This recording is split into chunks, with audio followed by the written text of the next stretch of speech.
Bonjour, Sylvain Conan, je suis directeur d'un EHPAD Centre Ressources à Bergerac, en Dordogne. Bonjour, je suis André Chervol, adjointe de direction. On a eu depuis des années des professionnels qui ont été en situation de fragilité et on s'est posé la question,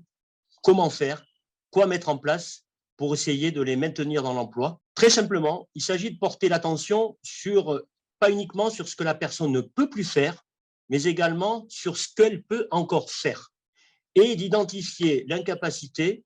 pour qu'elle ne se transforme pas systématiquement en situation de handicap. Cette démarche, finalement, permet d'éviter l'inaptitude au travail, de maintenir le lien social, d'assurer le développement personnel de la personne, mais aussi, et c'est très important, de valoriser le secteur et de le rendre au final plus attractif. En fait, il s'agit tout simplement de mettre en avant une nouvelle priorité qui est celle du pouvoir faire et d'en découler des opportunités d'embauche ou de maintien dans l'emploi. Au regard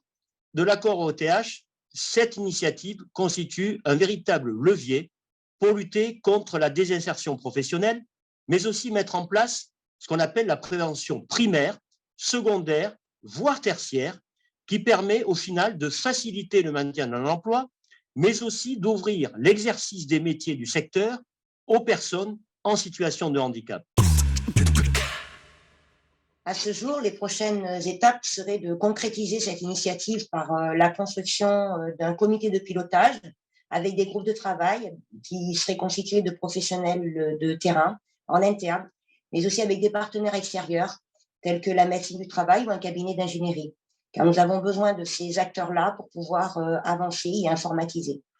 L'objectif étant d'aboutir à la construction d'un référentiel et d'un guide d'implantation qui nous permettrait, avec le soutien du Gérontopole Nouvelle-Aquitaine, d'implanter cette démarche aussi dans d'autres structures.